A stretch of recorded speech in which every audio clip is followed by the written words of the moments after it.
are back with the GSMC Wrestling Laureate podcast brought to you by the GSMC Sports Network.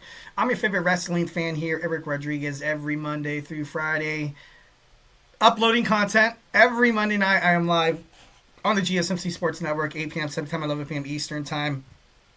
We talk about everything under the sun in terms of professional wrestling. We talk about all the action inside and outside the ring, backstage curtain calls, all the rumors, all the drama. We talk about contract negotiations, extensions, and new signings amongst superstars. We talk about promotions from wrestling, from WWE to AEW to the GCW to New Japan Professional Wrestling. We talk about it all here on this show. If it makes major news in the world of WWE, AEW, basically anywhere in the world of professional wrestling, whether it's Stardom, TNA, Ring of Honor, we talk about it here on this show 1,010%. So make sure you guys Superman punch that like and subscribe button to the show.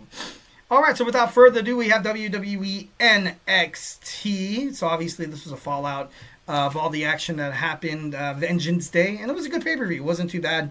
Oba Femi comes out. The moment he does, says that they didn't finish the job, obviously, kind of proclaiming to the people that attacked him, Dion Lennox's crew. Is it Vengeance Day? Is that the name of the crew? I feel like that'd be kind of stupid, but it could work, I guess.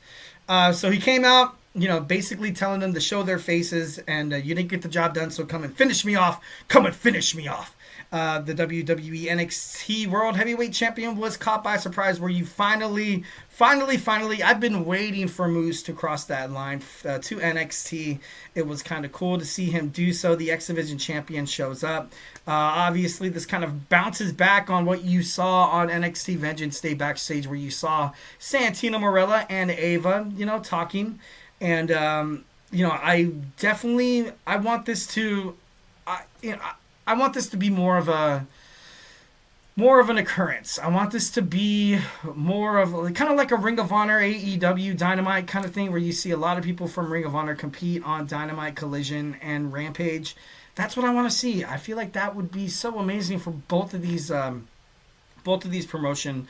This cross promotional thing is, it could be completely insanely badass. Obviously, I feel like they are kind of holding back to be like, you got to save some storylines for, you can't just all unload everything on there. That's just me being a wrestling fan, having that fandom, kind of being like, oh, I just want to see it all real quick, But, Moose, obviously, he says this has to happen. And then Oba Femi says, don't worry, it will. It'd be so crazy to see the X Division Champion taking on the NXT Champion.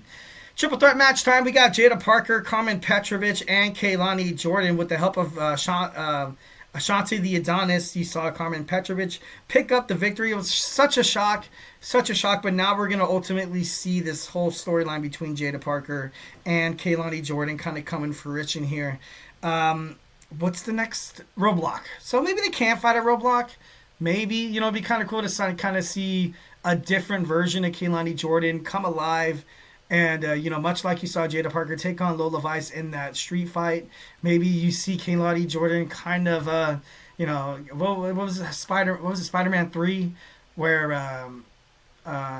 it was, Spider-Man 3, the one with Tobey Maguire, where, he found the Venom suit, and, it just changed him. It changed him into somebody that he was a little bit ruder. It was kind of cool, So maybe Kelani Jordynne could kind of be going toward that ultimate storyline. And is WWE stealing plot twist from Spider-Man 3 with Tobey Maguire? Maybe. I'm just kidding. No.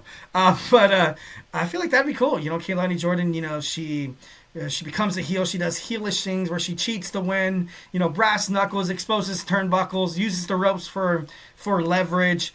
In a submission move where she won't, unleash the lock until the referee absolutely 1,010% after the count of 5 has to force her to do so. All these heelish things that she could possibly do, backmouth the fans. She's not that sweetheart anymore. I would love to see that. And, her taking on Jaida Parker would be pretty badass. So once when Karmen Petrovic picks up the victory, Parker and Jordynne, they go off to the concourse and they fight, and the Fatal Influence come out to attack the number one contender, Karmen Petrovic. And, during the whole commercial break thing, I thought it was wild. I thought it was wild how you're you saw Karmen Petrovic getting her ass kicked during a Chick-fil-A commercial, and I was like, are they gonna let this go on this whole entire commercial? And once when the commercial's over, finally somebody comes out to help her out. It was a couple of commercials later, but somebody did come out first. You saw the NXT Women's Champion Giulia, then you saw Stephanie Vaquer finally come out, and they were still kind of getting beat down. And then Jordynne Grace comes out ultimately to pay dividends and show Fatal Influence, hey, let's have a 6-woman tag team match in the main event. And it was made. We got Jakara Jackson and Last Legend of Metaphor taking on Zarya and Soruka.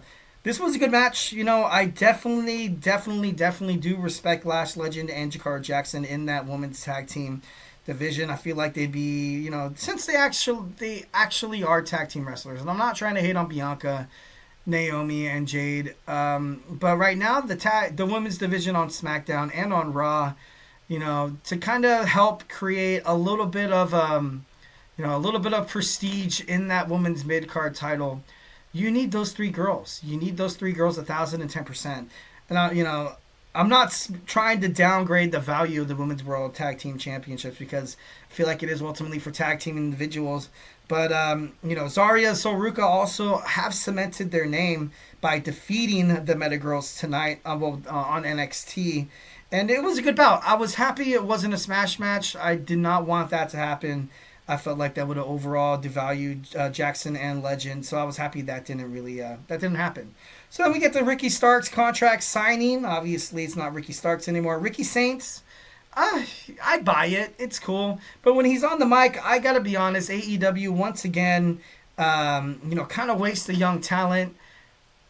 I went back and I watched some Ricky Starks highlights on AEW, and he was great. He definitely could have been a young rising star, unlocked in the world of professional wrestling. Like I mentioned before, kind of reminds me of like a young, The Rock. He has that it factor to him. He dresses, what is it during the Attitude? No, was it during the Attitude Era where it was like The Rock's $700 shirt or something like that?